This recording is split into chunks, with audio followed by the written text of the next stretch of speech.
बहुत स्वागत है जी सारिਆਂ ਦਾ। मैं हाँ सुरिंदर ढिल्ला।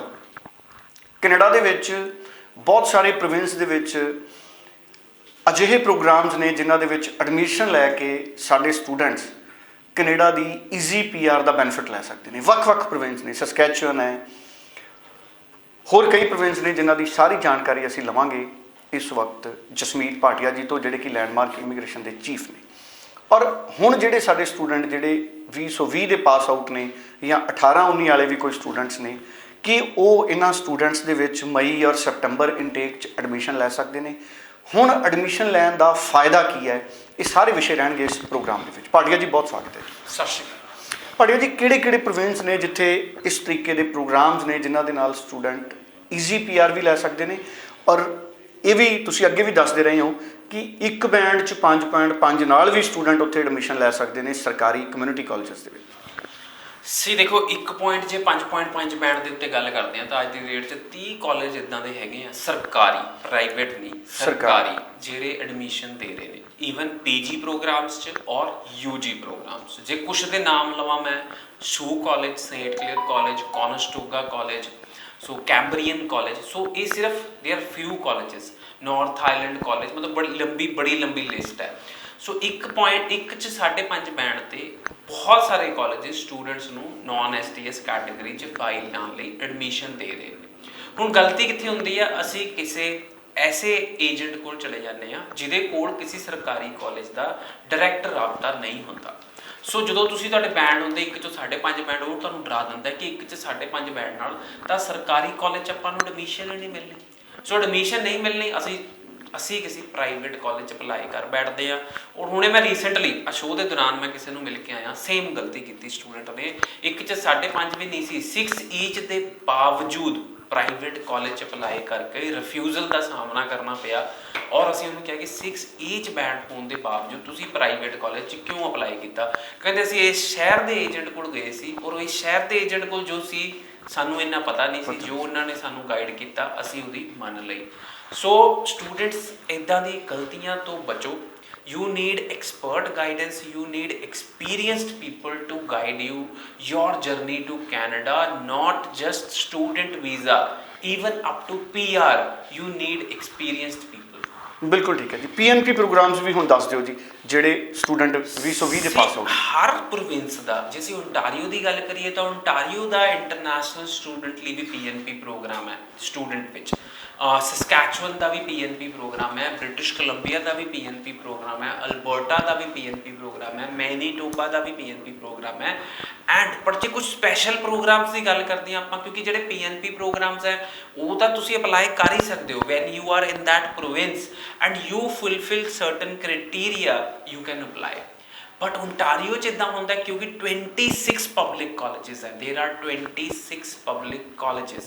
ਸੋ ਥੋੜ੍ਹਾ ਜਿਹਾ ਕੰਪੀਟੀਸ਼ਨ ਵੱਧ ਜਾਂਦਾ ਐਂਡ ਜਿਹੜੀ ਸਟੂਡੈਂਟ ਦੀ ਕੁਆਂਟਿਟੀ ਹੈ ਬਹੁਤ ਜ਼ਿਆਦਾ ਹੈ। So to take PR you need to move to other provinces to accumulate points or to apply for PR sometimes, not always, sometimes you have to do that।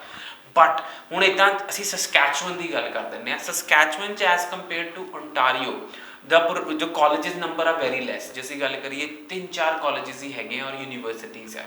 ਔਰ ਤੁਸੀਂ ਜਦੋਂ ਉੱਥੇ apply ਕਰਦੇ ਹੋ, ਜਿਹੜਾ ਉਹਨਾਂ ਦਾ ਪੀਐਨਪੀ ਪ੍ਰੋਗਰਾਮ ਹੈ is really favourable to students. So ਜਿਹੜੇ ਸਟੂਡੈਂਟਸ ਜਾਂਦੇ ਹੈ ਉਹਨਾਂ ਲਈ ਬੜਾ ਫੇਵਰੇਬਲ ਹੈ। ਐਂਡ ਜਿਹੜਾ ਐਕਸਪੀਰੀਅੰਸ ਉਹ ਗੈਦਰ ਕਰਦੇ ਆ ਪੜ੍ਹਾਈ ਦੇ ਦੌਰਾਨ, ਮਤਲਬ ਜਿਹੜਾ ਪਾਰਟ ਟਾਈਮ ਵਰਕ ਵੀ ਤੁਸੀਂ ਕਰਦੇ ਹੋ ਉੱਥੇ ਪੜ੍ਹਾਈ ਦੇ ਦੌਰਾਨ, that is counted towards your experience, whereas ਕਿਸੇ ਹੋਰ ਪ੍ਰੋਵਿੰਸ 'ਚ ਇੱਦਾਂ ਦੀ ਆਪਸ਼ਨ ਨਹੀਂ ਹੈਗੀ। So Saskatchewan is a very good province to apply. ਹੁਣ ਅਸੀਂ ਆ ਜਾਂਦੇ ਹਾਂ ਅਟਲਾਂਟਿਕ ਪ੍ਰੋਵਿੰਸਿਸ ਦੇ ਅੰਦਰ। ਅਟਲਾਂਟਿਕ ਪ੍ਰੋਵਿੰਸਿਸ 'ਚ 5-4 ਪ੍ਰੋਵਿੰਸ ਆ ਜਾਂਦੇ ਆ, New Brunswick, Nova Scotia, Newfoundland, Prince Edward Island, they are all in Atlantic provinces. So ਇਹਨਾਂ ਦਾ ਵੀ ਸਪੈਸ਼ਲ ਪ੍ਰੋਗਰਾਮ ਹੈ PR ਦਾ, Atlantic immigration pilot programme.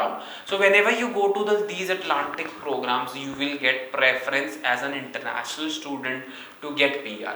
So students, ਇਹ ਤੁਸੀਂ ਡਿਸਾਈਡ ਕਰਨਾ ਹੈ ਕਿ ਤੁਸੀਂ ਕਿੱਥੇ ਜਾ ਕੇ ਪੜ੍ਹਨਾ ਚਾਹੁੰਦੇ ਹੋ, ਕਿੱਥੇ ਜਾਣਾ ਚਾਹੁੰਦੇ ਹੋ। But options are unlimited for Canada. Options are, ਮੈਨੂੰ ਕਹਿੰਦੇ ਕਿ ਜੇ ਅਸੀਂ ਬੈਚਲਰ ਡਿਗਰੀ ਕਿਉਂ ਨਹੀਂ ਸਟੂਡੈਂਟ ਕਰਦੇ, ਮੈਨੂੰ ਇਹ ਨਹੀਂ ਸਮਝ ਆਉਂਦਾ ਕਿਉਂਕਿ ਉਹਦੇ ਐਕਸਟਰਾ ਪੁਆਇੰਟਸ ਹੈ। ਜਦੋਂ ਅਸੀਂ ਕੈਨੇਡਾ ਜਾ ਕੇ ਪੜ੍ਹਾਈ ਖਤਮ ਕਰਦੇ ਹਾਂ, ਬੈਚਲਰ ਡਿਗਰੀ ਕਰਦੇ ਹਾਂ, ਉਹਦੇ ਐਕਸਟਰਾ ਪੁਆਇੰਟਸ ਮਿਲਦੇ ਆ। ਦੇਰ ਆਰ ਅਫੋਰਡੇਬਲ ਯੂਨੀਵਰਸਿਟੀਜ਼ ਆਲਸੋ। ਸਾਨੂੰ ਲੱਗਦਾ ਕਿ ਸਿਰਫ ਯੂਨੀਵਰਸਿਟੀ ਦੀ ਫੀਸ $25,000 ਹੈ, $15,000 ਤੋਂ ਵੀ ਯੂਨੀਵਰਸਿਟੀ ਦੀ ਫੀਸ ਸਟਾਰਟ ਹੋ ਜਾਂਦੀ ਹੈ। Universities offer you scholarships also. Still we are applying into certain colleges only, and ਸਾਡੀ ਜਿਹੜੀ ਲਾਈਫ ਹੈ ਉਹ ਟਫ ਹੋ ਜਾਂਦੀ ਹੈ। PR ਲੈਣ ਵੇਲੇ ਸਾਨੂੰ ਔਖਾ ਲੱਗਦਾ। ਬਿਲਕੁਲ ਠੀਕ ਹੈ। ਸੋ ਹੁਣ 2020 ਵਾਲੇ ਜਿਹੜੇ ਪਾਸ ਆਊਟ ਸਟੂਡੈਂਟਸ ਨੇ ਉਹ ਸਾਰੇ ਇਹਨਾਂ ਗੱਲਾਂ ਦਾ ਧਿਆਨ ਰੱਖਣ। ਪਰ ਇਹ ਸਭ ਜਿਹੜੇ ਸਾਡੇ ਫਰੈਸ਼ ਪਾਸ ਆਊਟ ਸਟੂਡੈਂਟਸ ਨੇ ਜਿਨ੍ਹਾਂ ਨੇ ਹੁਣੇ ਆਇਲਟਸ ਕੀਤੀ ਹੈ, ਕੋਈ ਖਾਸ ਟਿਪਸ ਉਹ ਡਿਸੀਜਨ ਕਰਨ ਤੋਂ ਪਹਿਲਾਂ ਕੀ ਕਰਨ? ਦੇਖੋ, ਬਹੁਤ ਸਾਰੇ ਸਟੂਡੈਂਟ ਬ੍ਰਿਟਿਸ਼ ਕੋਲੰਬੀਆ ਜਾਣਾ ਚਾਹੁੰਦੇ ਆ, ਜ਼ਿਆਦਾਤਰ ਸਟੂਡੈਂਟ ਓਨਟਾਰੀਓ ਜਾਣਾ ਚਾਹੁੰਦੇ ਆ। ਸੋ ਦੋ ਹੀ ਪ੍ਰੋਵਿੰਸ ਬਹੁਤ ਜ਼ਿਆਦਾ ਜਿਹੜੇ ਫੇਮਸ ਹੈਗੇ ਆ, they are BC and Ontario. But ਇਸ ਤੋਂ ਇਲਾਵਾ ਜੇ ਸਟੂਡੈਂਟਸ ਦੀ ਗੱਲ ਕਰੀਏ, ਸਸਕੈਚੁਅਨ, ਅਲਬਰਟਾ, ਮੈਨੀਟੋਬਾ 'ਚ ਬਹੁਤ ਲਿਮਿਟਡ ਆਪਸ਼ਨਸ ਹੈਗੀਆਂ। But student should try to do bachelor degree ਕਰ ਸਕਦੇ ਹੋ ਤੁਸੀਂ ਯੂਨੀਵਰਸਿਟੀਜ਼ 'ਚ ਜਾ ਕੇ। ਸੋ ਮੈਨੀਟੋਬਾ, ਨਿਊ ਬਰੂਨਜ਼ਵਿਕ 'ਚ ਵੀ ਯੂਨੀਵਰਸਿਟੀਜ਼ ਹੈ। ਕਾਲਜਿਸ ਆਰ ਲੈਸ, ਉਹਨਾਂ ਦੀਆਂ ਸੀਟਸ ਪਹਿਲਾਂ ਹੀ ਫੁੱਲਫਿਲ ਹੋ ਜਾਂਦੀਆਂ। Prince Edward Island, Nova Scotia. So we should focus on bachelor degree. ਮੈਂ ਸਾਰੇ ਸਟੂਡੈਂਟਸ ਨੂੰ ਐਡਵਾਈਸ ਦਾਂਗਾ ਕਿ if your percentage is above 75%, you should try to do bachelor degree. But yes, if you don't want to do bachelor degree, there are always options for diploma. So students, you should look for certain good universities, affordable universities, and try to do bachelor degree. ਬਿਲਕੁਲ ਠੀਕ ਹੈ। ਭਾਜੀ ਜਿਵੇਂ ਦੇਖਦਾ ਸਾਡੇ student PNP programs 'ਚ ਘੱਟ ਕਿਉਂ ਇੰਟਰਸਟਡ ਨੇ? PNP ਨਹੀਂ ਕਹਿ ਸਕਦੇ ਅਸੀਂ ਉਹਨਾਂ ਨੂੰ, ਜਿਹੜੇ ਸਪੈਸ਼ਲ ਪ੍ਰੋਗਰਾਮ ਸੋ ਜਿਵੇਂ EIPP ਹੋ ਗਏ, ਕੀ ਕਹਿੰਦੇ RNIP ਹੋ ਗਏ। ਸੋ ਇੱਦਾਂ ਦੀਆਂ ਜਿਹੜੀਆਂ ਗੱਲਾਂ ਹੈਗੀਆਂ ਜਾਂ ਐਜੂਕੇਸ਼ਨ ਹੈਗੀ ਹੈ ਜਾਂ ਨੌਲੇਜ ਹੈਗੀ ਹੈ, ਸਟੂਡੈਂਟਸ ਤੱਕ ਟਰੈਵਲ ਨਹੀਂ ਕਰ ਪਾਉਂਦੀ।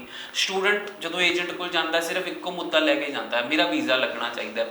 that should not be the focus. Visa ਤਾਂ ਲੱਗੇਗਾ ਹੀ ਲੱਗੇਗਾ ਜੇ ਤੁਸੀਂ ਸਪੈਸੀਫਿਕਲੀ ਅੱਛੇ ਕਾਲਜ 'ਚ ਅਪਲਾਈ ਕਰੋਗੇ, ਜਿੱਥੇ ਜਿਹਨੂੰ ਕਹਿੰਦੇ ਪੋਪੂਲੇਸ਼ਨ ਦੀ ਰਿਕੁਆਇਰਮੈਂਟ ਹੈ, ਐਸੀ ਸਿਟੀ ਵਿੱਚ ਅਪਲਾਈ ਕਰੋਗੇ, ਓਬਵੀਅਸਲੀ ਵੀਜ਼ਾ ਚਾਂਸਿਸ ਜ਼ਿਆਦਾ ਹੋਣਗੇ। ਬਟ ਇਹ ਨੌਲੇਜ ਤਾਂ ਇੰਪਾਰਟ ਹੋਏਗੀ ਨਾ, ਜਿਹੜੇ ਏਜੰਟ ਕੋਲ ਤੁਸੀਂ ਜਾਓਗੇ ਉਹ ਇੰਨਾ ਕੁਆਲੀਫਾਈਡ ਹੋਏਗਾ, ਉਹ ਵੈਲ ਟਰੈਵਲਡ ਹੋਏਗਾ, ਉਹ ਕਾਲਜਿਸ ਵਿਜ਼ਿਟ ਕਰਕੇ ਆਇਆ ਹੋਏਗਾ, ਜਾਂ ਉਹ ਡੇਲੀ ਬੇਸਿਸ 'ਤੇ ਅਪਡੇਟਸ ਆਪਣੇ ਕੋਲ ਰੱਖਦਾ ਹੋਏਗਾ। ਸੋ ਸਾਡੀ ਕੋਸ਼ਿਸ਼ ਹੁੰਦੀ ਹੈ ਕਿ it is a learning process. ਮੈਂ ਤੁਹਾਨੂੰ ਦੱਸਾਂ ਕਿ ਇੰਟਰਸਟਿੰਗ ਬੜੀ ਫੀਲਡ ਹੈ ਔਰ ਮੈਨੂੰ ਬੜਾ ਮਜ਼ਾ ਆਉਂਦਾ, because daily it is a learning process.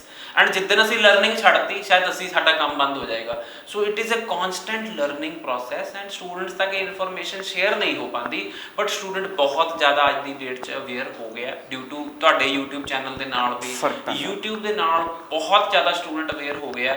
ਔਰ ਸਟੂਡੈਂਟਸ ਨੂੰ ਲੱਗਦਾ ਕਿ ਇੱਕੋ ਹੀ ਪ੍ਰੋਵਿੰਸ ਹੈ ਜਿੱਥੇ PR ਜਲਦੀ ਮਿਲਦੀ ਹੈ, ਉਹ ਮੈਨੀਟੋਬਾ ਹੈ। ਇੱਦਾਂ ਦਾ ਨਹੀਂ ਹੈਗਾ। ਸੋ ਮੈਨੀਟੋਬਾ 'ਚ options are really limited. Admission ਵੀ ਵੈਰੀ ਲਿਮਿਟਡ ਸਟੂਡੈਂਟਸ ਨੂੰ ਮਿਲਦੀ ਹੈ। So you should look forward to another options also.